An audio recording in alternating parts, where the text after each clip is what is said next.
Hello everybody, we're Group K, and today we'll be talking to you about brands taking social and political stances. My name is Dakota. I'm Anna. I'm Samantha. My name is Andres. And I'm Robert. Alright, so within this presentation, we talk about how consumers are affected by brands publicly speaking out on both social and political issues occurring within society. We take a look at the purchasing intentions of the consumers from said brands that we said that we were going to get into a little bit later.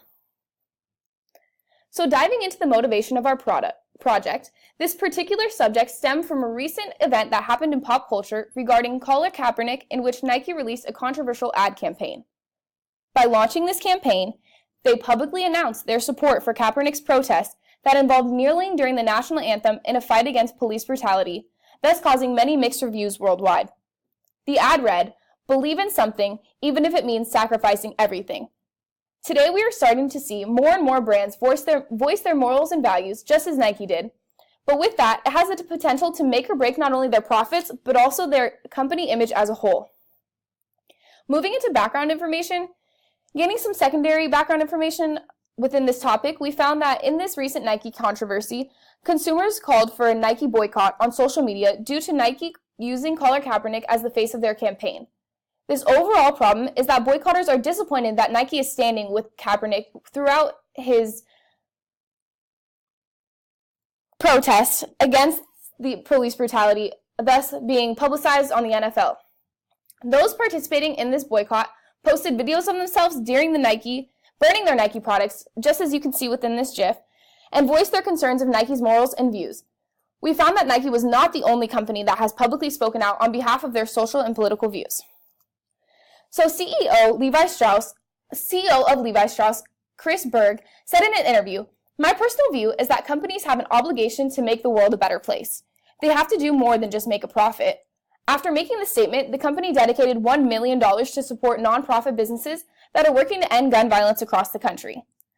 And lastly, throughout our research, we lightly touched upon the two main ride-sharing apps that dominate the market today, both Uber and Lyft. In 2017, Uber users claimed to switch to Lyft due to an incident where Uber continued to provide service during a taxi strike against the Trump administration's travel ban on immigrants. As for March 15th, 2017, Lyft's consumer base has grown 7% since January 29th, when the company tried to capitalize on this controversy.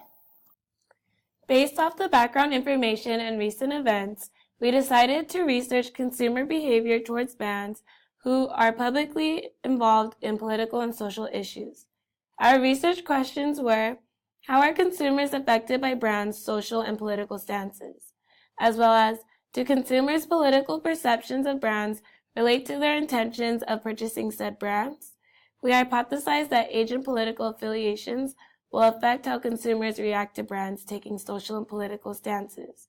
We also believe that consumers' political perceptions of brands will in fact relate to their purchasing intentions of these said brands. For our research design, we used an online survey to measure people's perspective on their political stance and what brands they did or did not identify themselves with. We sent mass emails to Sdsu students and posted our surveys along social media platforms such as Facebook, Instagram, and LinkedIn. In this survey, we randomly showed 3 of 6 photos, some of which were evidently identifying their brand to a social or political matter. By randomizing these images, we measured how the individual relates to the brand in a non-biased way. This survey used an online method as opposed to an in-person questionnaire, as it allowed for participants to remain anonymous and answer questions honestly under less pressure. Throughout the survey, we asked a series of questions that could have been deemed as sensitive, such as political affiliation, age, race, and gender. Participants answered questions about brands they have previously purchased from, as well as the importance of these brands aligning with their political views. So we decided to take a sequential approach in finding our final sample size that we use for analysis. Starting at 150 respondents, we first deleted 20 of those responses that were marked as unfinished by Qualtrics.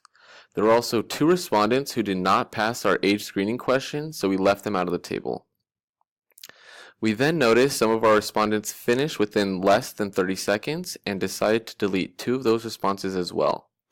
Our acceptable time frame was anything over 150 seconds. Although this seems very short, we looked over the data of our respondents who finished within just a few seconds over this mark, and their responses proved to be useful as well. We analyzed the data we collected by creating charts, graphs, and performing statistical tests such as chi-squared, multiple linear regression, independent t-tests, Pearson correlation, and a two-way ANOVA test. We use the specific optimal sample size formula because our variable of interest is percentage. We validated the quality of our sample by comparing the number of responses per group. We believed that if the groups were near the same range of number of responses, then that would determine our sample size has good quality. And if the number of responses per group had a large gap, then that will determine our sample has bad quality, leading to our results being biased.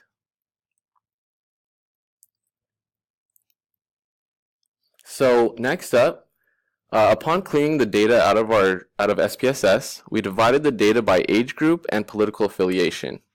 We analyzed the trends and saw how the age groups interacted with those brands that have a perceived political stance.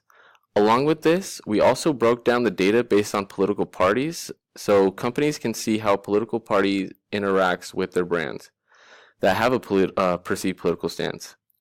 We also use codebooks to help us transform our data into different categories that focus on the research question, and by putting our data into categories, it allowed us to determine if brands taking political stances affects consumers' purchasing habits. So in the graph on the left, we are summarizing key centrality and dispersion statistics between three age groups and political affiliation. Our chart shows 9 different groups along the x-axis, while our y-axis depicts the level of importance that a brand aligns with one's political view. We found that millennial Republicans, Generation X Republicans, and baby boomer independents scored a low importance of brands aligning with their political views, while groups such as the millennial independents, Generation X independents, and baby boomer Republicans lean towards a neutral stance. What we did find that was key to our research question was that Democrats across all age groups feel that it is important for brands to align with their political views. This is key because we can see that Democrats are more receptive when brands take a political or social stance. From the second box plot, we can see that by age demographic alone, across all age groups, the highest answered response was likely when asked the question, how likely would you be to publicly criticize a company for taking a stand on a political or social issue? For baby boomers, even though they did have 9 responses saying it was unlikely, they had 23 collective responses on likely and very likely. Millennials were more neutral though from the data, as likely was the most highest chosen response. Our lowest response group was the 34 through 53 age group, so we didn't get much data, but we can see that they also responded with more likely.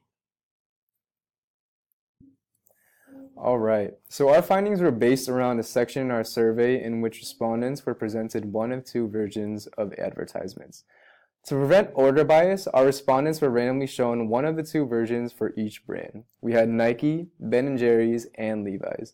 Based on our research question, we had hoped to find that the respondents who were shown the political ad were more willing to pay for the brand, though our findings reported otherwise. So in terms of key results, we didn't have too many. The most significant data we found was based around Nike. To our surprise, we actually found that the respondents who were shown the political ad were actually significantly less willing to pay for the brand compared to the neutral one. Along with this, we actually found that Republicans who were exposed to the political ad were very much less willing to pay for the brand, and actually all disagreed with our question that stated, I would purchase from this brand. Compared to the same tests that were ran on Levi's and Ben & Jerry's, Nike was the only brand that saw significant results. We believe that this is because the Nike ad was taking a stance on a more controversial topic, which could have potentially brought up some emotional opinions for some respondents. For example, putting ourselves in the respondents' shoes, there is a chance that the respondents didn't appreciate Nike trying to force a political agenda upon them. So, our recommendations and conclusions, we advise that any business carefully considering the consequences that could come along with publicly taking a stance on controversial issues within society.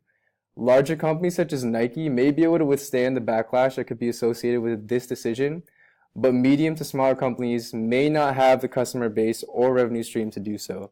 In addition to this, we also believe that we did not have a large enough sample size to account for the entire population. Thus, our data may not be as accurate as we would like. And furthermore, we recommend conducting more secondary research to align with the idea that consumers are willing to pay more for sustainable brands and expect companies to take a stand politically. Finally, here are some limitations that we identified from our research. To start off, some weaknesses that we found was that political stance is subjective. People might have considered themselves Democrats, but think more like one of the other political parties or don't associate themselves with any party at all. Respondents may have not provided accurate or honest answers to their questions, and respondents may not have interpreted the survey question the way it was intended to be asked. Next, for events that may have influenced our finding is that the midterm elections was held on November 6th, which was around the time of our data collection, and this may have swayed our respondents' political affiliations and attitudes. Then, one of our errors was our research method. For example, our sample demographic was not completely even. A total of 84 women completed the survey compared to the 50 men that fully completed the survey. Our next error is our word choice. When we ask questions of how much the consumer is willing to pay for the three brands, Nike, Levi's, and Ben & Jerry's. This question leads respondents to choose their price point based on prices they are familiar with when purchasing these products. Our last error is that our effect on our data is we did not reach our set goal of 271 complete responses to conduct our research with stronger confidence. This is primarily due to the method of convenient sampling that we use, but because of this, some important findings in our study is unable to represent the population. Finally, for our future steps that we're going to take is that we're going to reach an equal amount of gender questionnaires and then to be more efficient in our distribution of survey. And lastly, we're going to double check our questions to make sure that our questions are not biased. Thank you! Thank you!